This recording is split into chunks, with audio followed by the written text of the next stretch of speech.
Hey everybody, this is my 2012 Wildcat 2-seater.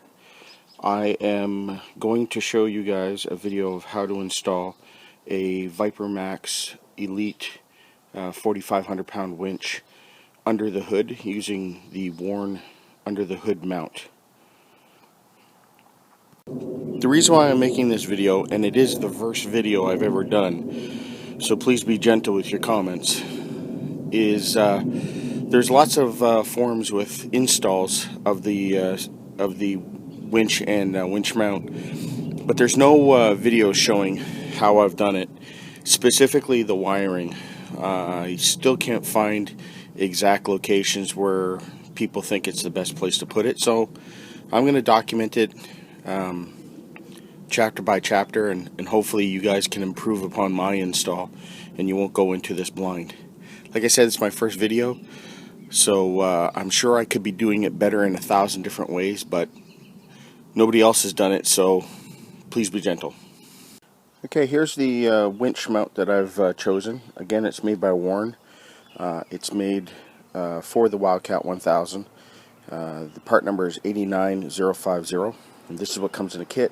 Here's the main mount where the winch attaches to, a roller fair lead, and some other mounting brackets that both guide the synthetic rope and mount the mount into the under the hood.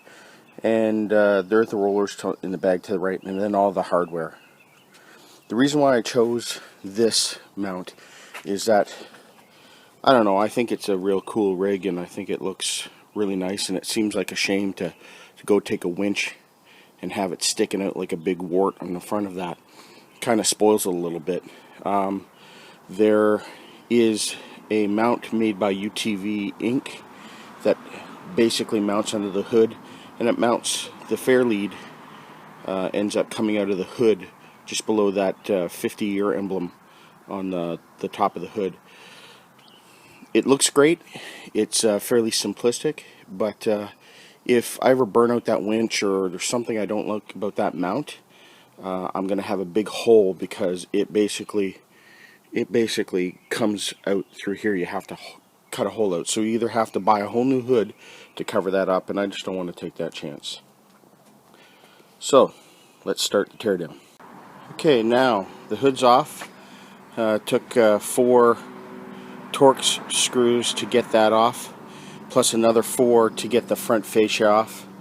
It took about 15 minutes of work because you had to bend yourself around like a contortionist just to get it all off.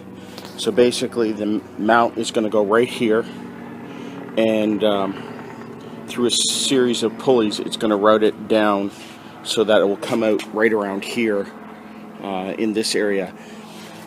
I've got the winch all laid out so you can see that. There's the winch, 4,500 pound Elite Viper winch, and because it was an Elite, it came with everything that you would want from Moto Alliance. So you've got the contactor, some boots, dielectric grease, or pulley for multiplying your mechanical advantage, all the wiring, cover, so if you just decide to do an exterior mount, you can actually cover it up from the mud. Instructions, the main cabling, a black box up in the center of the screen is the remote for the wireless controls, which is in that bubble wrap bag, and some more wiring, the hook, a bumper, and a fair lead.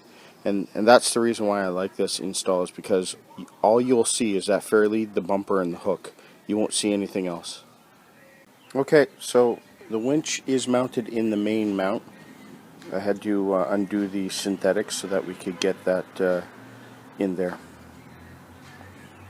Now it's going to go, like I said, basically over this steering cable linkage with the long edge sticking through here. Alright, the winch is in and it's on the mount, and the mount is attached down. And this is where I found my first issues that you need to be very cautious of. It installed relatively easy, but the first thing is when the winch mounts to the mount, these are oblong holes. The mounts, make sure the winch is as high as possible, because in the back you'll see that between the steering cable there's very little room. Matter of fact, it's even rubbing up against the structure bar. And the other big thing that you have to watch out for is in the instructions. You'll see that there's wiring in there. There's some here, in there, and there's some on the other side, and I think they're both just wiring for the headlights. Let me see if I can see it here. And you'll see it from the side, I think. I just gotta find it. That there are some tight spots. Nothing's pinching, everything's free moving, but you just got to be cognizant of the fact that when you go and cinch that thing down, that you're not pinching any of those wires. And another thing to point out is that this is not really immovable, and then behind that is the rectifier for the power. So this already leans up against it to begin with. That's probably the worst of the issues I've had so far. So next we'll be installing the rollers for the synthetic. Okay, next job is done. The next problem came up. That roller here was installed, and I put a little bit of fluid film on it to keep the dirt out and keep it lubricated. There's only plastic bushings in there. The problem I had is that these two top bolts I installed upside down, because what they don't tell you is that, and I should have researched a little bit more, that when you go and you put this part of the mount in, that you should really have those bolts sticking up through, because there's not enough clearance in between this cross member. So I just installed them with the nuts down, and it might help with any clearance issues with the hood. So that's done. Next will be to take these two bolts out as per the instructions, so I can put another mount down here that will redirect the synthetic this way. Okay, the next item that has been completed is that those two bolts were loosened and taken out so we could put that bracket in, and then it was reattached with a roller and the synthetic and two U-bolts. In the instructions it says that you have to tighten down the U-bolts so those brackets actually will distort and touch the the frame. So I've done that, but the problem that I did have is that there just wasn't enough thread sticking through the bracket holes for the U-bolts to thread. So I ended up going to the hardware store and picking up two longer U-bolts of the same size, and that seemed to have fixed the problem. I'm going to try and take those off again just to see if the other ones that came with the kit that are shorter will now fit, because when you crank them down they do bend very slightly, so they might actually work now. Okay, so the next thing was to start doing some cosmetic work on the front fascia. You can see in the top of the diagram you had to basically cut that hole out so that the fair lead could be fitted through. And here's the after effect of that. It was fairly easy to mark out the holes, and I had cut it out with my my cutoff saw and an oscillation saw for the side cuts. The top and bottom was pretty easy with the cutoff wheel, but you could use this like a regular hacksaw blade if you got the right handle for it, or a body saw or jigsaw. Anything like that should be able to cut through that plastic pretty easy. Now this is where I kind of depart from the instructions in the fact that the worn winch mount comes with this as a fair lead, but that's not what I want to use. I want to use this as a fair lead. That comes with the actual winch itself. I think it'll look a lot better. So basically the after effect is we'll have something like that afterwards with the synthetic poking through. Okay, so I went and gone ahead, and instead of stopping and starting while doing the wiring, I just decided to do all the wiring, and now I'm just going to go through what I did, and then you can figure out if you want to do the same thing or you want to do something different. So I just wanted to show you something. When I finished doing the mount, I went to mount the billet aluminum fair lead, and in actuality it doesn't mate. The bolt holes won't line up.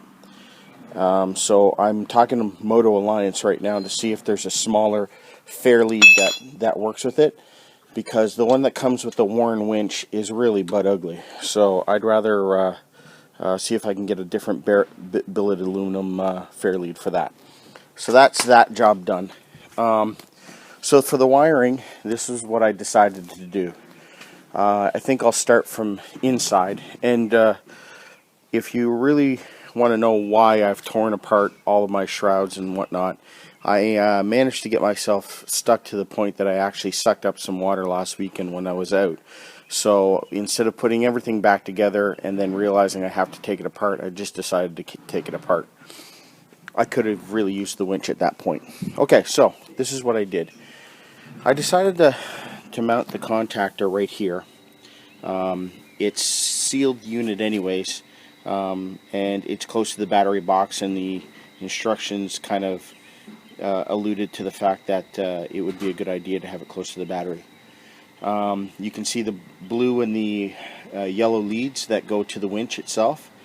I could have cut those wires a little bit shorter, but because of the gauge of the wire, it's hard to crimp those connections really well, as I found out with the battery. So I elected to leave them long, and if I'm having any other issues, then I can shorten them up later.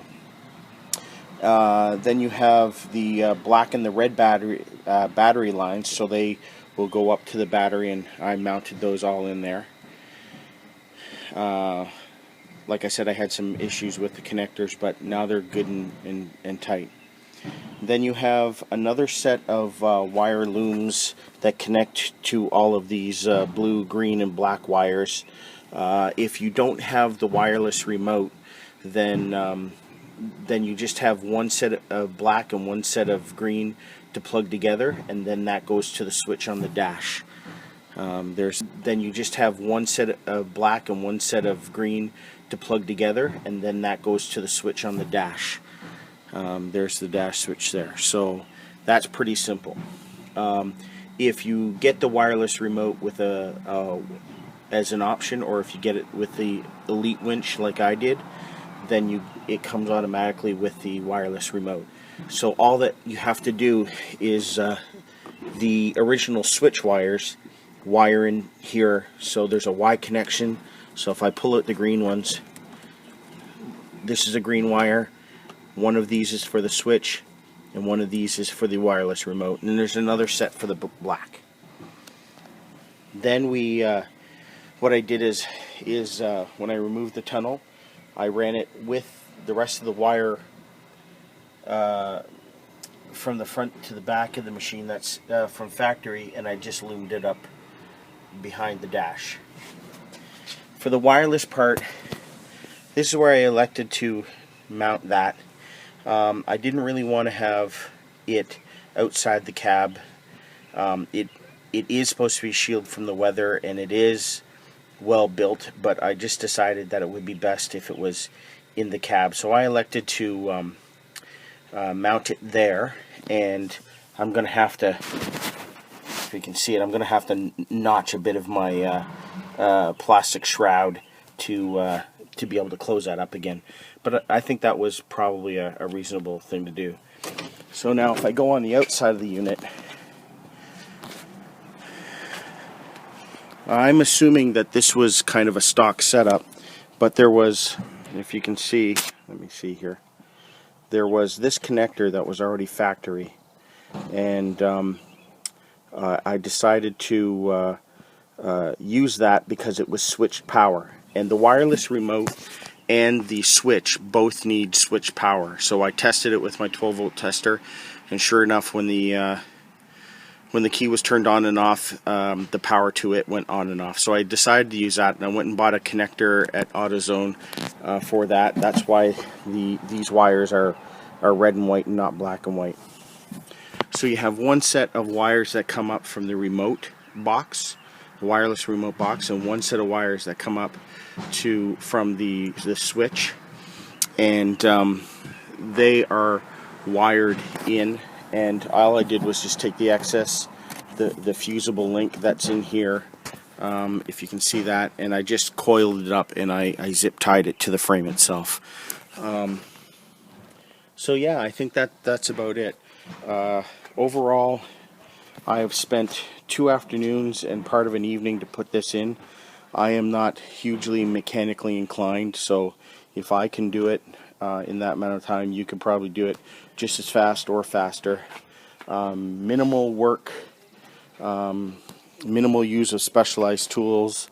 Overall, it was an easy job. Like I said, it's my first YouTube video, so try not to beat me too much in the comments. Just trying to help fellow Wildcat owners figure out how to best place their equipment when they decide to put one in theirs.